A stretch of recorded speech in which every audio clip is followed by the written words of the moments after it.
नमस्कार, जय हिंद। आज एक बहुत ही खास टॉपिक यानी कि क्रूज सिक्योरिटी पर डिस्कस करेंगे। ये क्रूज सिक्योरिटी बहुत ही इम्पोर्टेंट होता जा रहा है। कारण इसके कई हैं। सबसे पहले यही कि भारत की अर्थव्यवस्था लगातार बढ़ती जा रही है और दुनिया में भारत की अर्थव्यवस्था अच्छे मुकाम हासिल कर चुकी है। ऐसे में भारत के लोग लगातार विश्व भ्रमण पे निकलते हैं, काफी दूर समुद्र में भी निकलते हैं। तो जब समंदर की यात्रा करते हैं, टूरिस्ट पर्पस से यात्रा करते हैं, तो इसकी यात्रा क्रूज के जरिए लोग करते हैं। तो ऐसे में क्रूज की संख्या भारत में और विदेशों में लगातार बढ़ती जा रही है। तो ऐसे में क्रूज की सिक्योरिटी भी उतनी ही इम्पोर्टेंट होती जा रही है। तो क्रूज सिक्योरिटी प्रोफेशनल की बहुत महत्व बढ़ता जा रहा है। इस वीडियो को आप जब देखेंगे तो आपको समझ में आएगा कि क्रूज सिक्योरिटी की अगर नौकरी हासिल करनी है तो इस वीडियो को देखना जरूरी है, ताकि आप क्रूज सिक्योरिटी के सारे पक्ष, सारे जो डायमेंशंस है, आप उसको डिटेल में अच्छी तरह से समझ सकेंगे। जब आप इस वीडियो को देखेंगे तो कई अहम सवाल के जवाब आपको मिल सकेंगे। सबसे पहला ये कि क्रूज क्या होता है, दूसरा क्रूज सिक्योरिटी क्या होता है, तीसरी क्रूज की सिक्योरिटी कैसे की जाती है, और चौथी बात कि क्रूज सिक्योरिटी के इंटरव्यू की तैयारी कैसे की जाती है। तो इन सारे सवालों का जवाब हम इस वीडियो में पाएंगे। आप शुरू से लेकर आखिरी तक इस वीडियो में बने रहें। अगर आप इस चैनल पे नए हैं तो काइंडली आप सब्सक्राइब करें। क्रूज क्या होता है, सबसे पहले इसके बारे में जानें। क्रूज बेसिकली समंदर में तैरता हुआ एक शहर कहा जाता है। क्रूज दरअसल बड़े यात्री जहाज होते हैं जिसका उपयोग लोग छुट्टियों बिताने के लिए करते हैं। इसमें कुछ सौ यात्रियों से लेकर हजारों यात्रियों तक होते हैं। ये 2 मंजिला से लेके 8-10 मंजिलों तक वाला क्रूज होता है। ये एक देश के अंदर ही घूमते हैं, जैसे कि भारत में हम देखते हैं कि बॉम्बे से गोवा, बॉम्बे से गोवा, गोवा से लक्षद्वीप, इस तरह से कई क्रूज चलते रहते हैं। और कुछ क्रूज होते हैं जो एक देश से दूसरे देश के टूर पर जाते हैं। तो इससे आप क्रूज के बारे में समझ सके होंगे कि क्रूज क्या होता है। अब आते हैं कि क्रूज की जो सिक्योरिटी है वो क्रिटिकल भी है, डिफिकल्ट भी है। क्यों?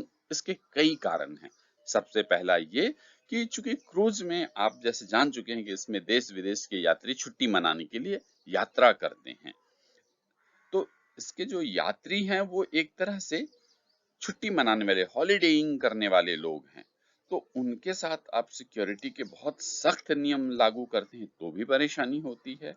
अगर आप सिक्योरिटी के नियम नहीं लागू करते हैं तो खतरे होने की संभावना है।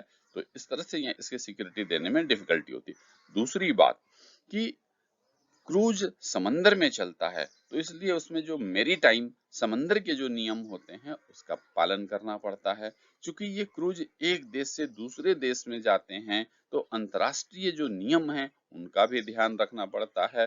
समंदर में पर्यावरण को लेकर काफी ध्यान दिया जाता है, तो इसलिए पर्यावरण के नियम है उन पर भी बहुत फोकस करना पड़ता है। तो इस तरह से जो क्रूज है उस पर कई तरह के नियम विनियम लागू होते हैं। तो इसके हिसाब से भी ये डिफिकल्ट हो जाता है। तीसरी बात, आप अक्सर सुनते होंगे कि समंदर में जहाज गए, उनमें समुद्री लुटेरों ने हमला कर दिया। तो इस तरह से समुद्री लुटेरों का भी खतरा हो जाता है। तो सिक्योरिटी की जिम्मेवारी होती है कि इस तरह के लुटेरों से अपने क्रूज की बचाव करें, सुरक्षा करें। तो इस तरह से आप समझ सके होंगे कि क्रूज की सिक्योरिटी देना डिफिकल्ट है। अब आते हैं कि क्रूज की सिक्योरिटी क्या होता है।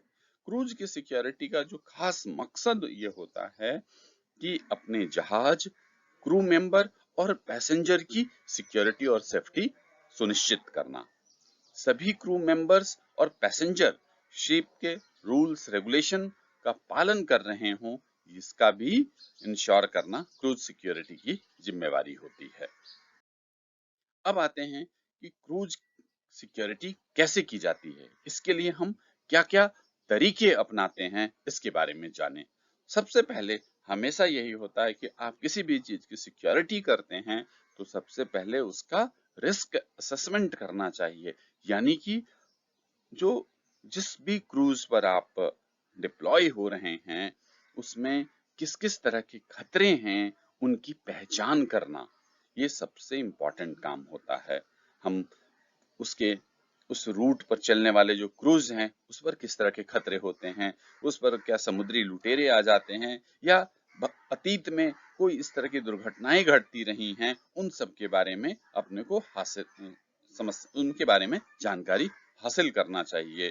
देखना चाहिए कि क्या पहले समुद्री लुटेरों का कोई खतरा हुआ था क्या, क्या उस रास्ते से जाने पे लोग समंदर में गिर गए थे क्या, कई बार कुछ अनऑथराइज्ड लोगों की एंट्री हुई थी क्या। तो इन सारे जो संभावित थ्रेट हैं उन सब की पहचान करनी चाहिए, क्योंकि अगर हम खतरों की पहचान कर लेंगे तब हम उन खतरों से बचने का सही उपाय कर सकते हैं। तो सबसे पहला काम क्या करना है, रिस्क असेसमेंट करना है, यानी कि किस तरह के खतरे हैं उन सब की पहचान करना है।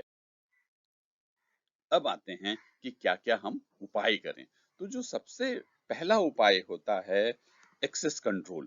एक्सेस कंट्रोल का मतलब ये होता है कि चूंकि क्रूज पर सारे यात्री आते हैं, हॉलीडेइंग करने वाले लोग आते हैं उस पे, तो जब वो आ रहे होते हैं तो उनके सारे ऑथराइज्ड डॉक्यूमेंट्स अच्छे तरीके से चेक कर लेना चाहिए। यानी कि उनके जो टिकट है वो अच्छे तरीके से चेक कर लेना चाहिए, उनके जो सामान है वो बैगेज स्कैनर या आपके मेटल डिटेक्टर्स हैं उनके थ्रू उनको चेक कर लेना चाहिए। जितने भी लोग हैं उन सबको जितने भी यात्री हैं उन सबको डोर फ्रेम मेटल डिटेक्टर के थ्रू क्रॉस करना चाहिए, ताकि पता चल सके कि वो कुछ गलत चीजें तो नहीं ले जा रहे हैं।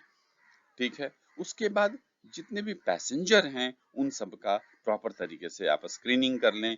आप उनके जो बैगेज है उसमें देख लें कि कोई शार्प ऑब्जेक्ट जैसे कि चाकू है, गन है, एम्यूनिशन है, हथियार है या कोई टॉय गन्स ये सब तो नहीं है। अगर इन सबको है तो तुरंत उस पर रोक लगाएं।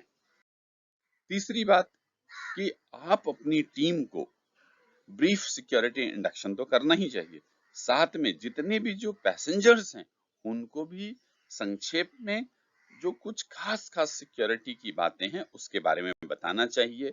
वहां पर क्या क्या खतरे हैं और उन खतरों से बचने के लिए क्या क्या उपाय हैं, उन सारी चीजों के बारे में भी बताना चाहिए। जैसे कि अगर बहुत मौसम खराब हो जाए, समंदर में लहरें बहुत तेज हो, तो डेक पर जाना है या नहीं जाना है तो कब जाना है, इन सब के बारे में बताना है। अगर कोई खतरा हो जाता है तो कहाँ पर लोगों को इकट्ठा होना है, इन सब के बारे में ब्रीफ सिक्योरिटी इंडक्शन में बताना चाहिए। इसके बाद आते हैं सर्विलियंस सिस्टम।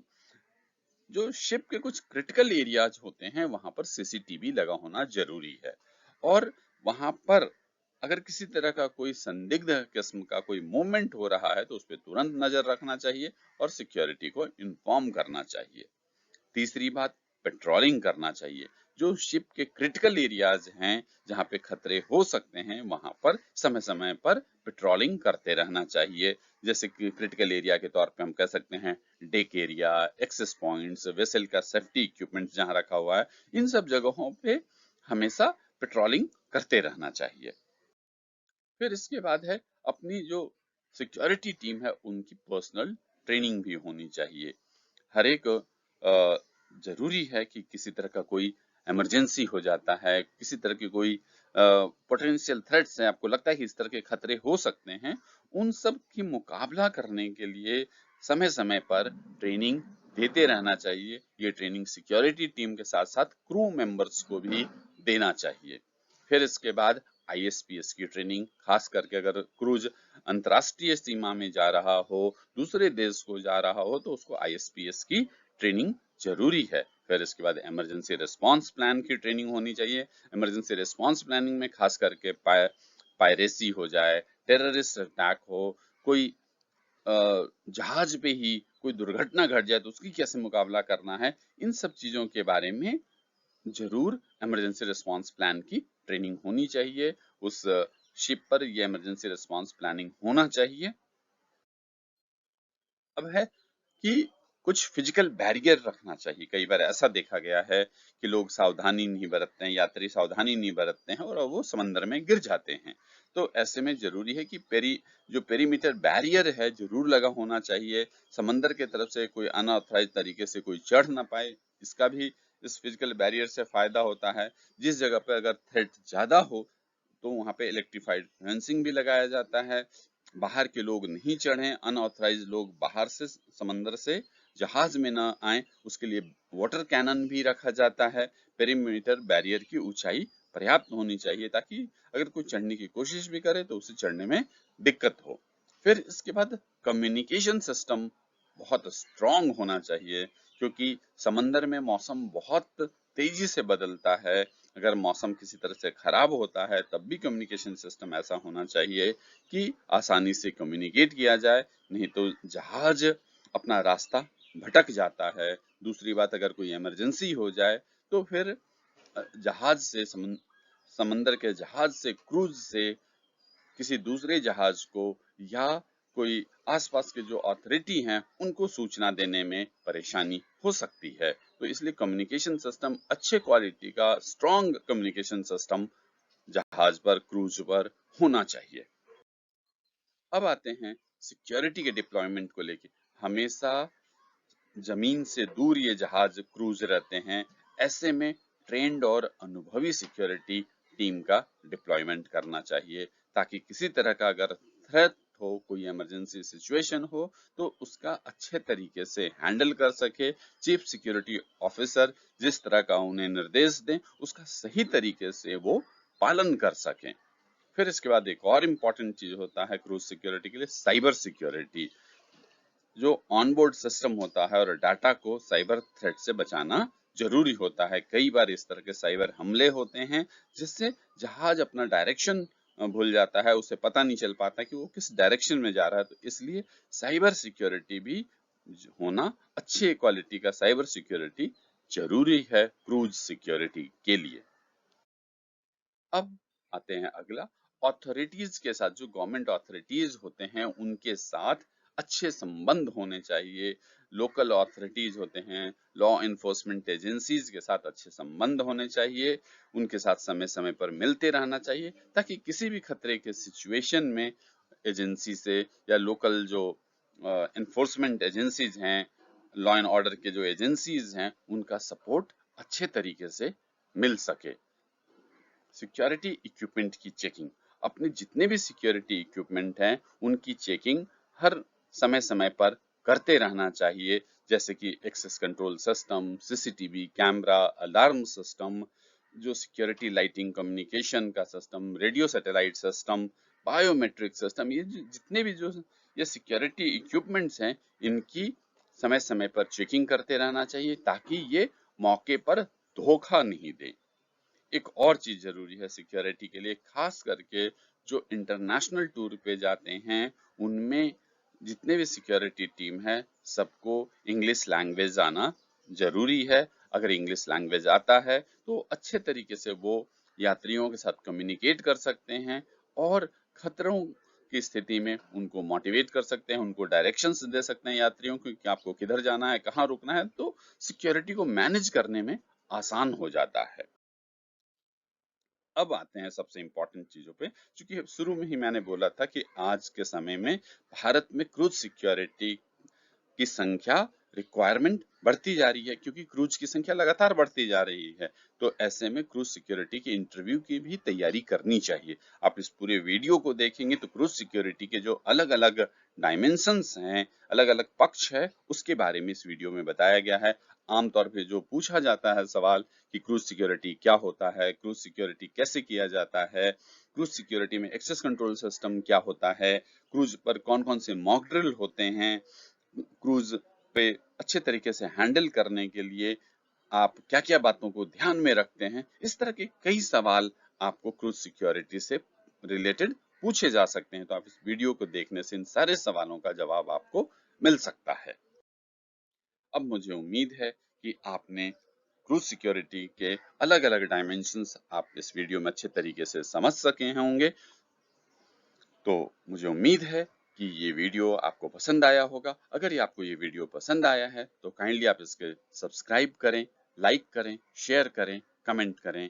आपके प्रोत्साहन से ही ये सिक्योरिटी चैनल, सेफ्टी चैनल और आगे बढ़ सकेगा। धन्यवाद।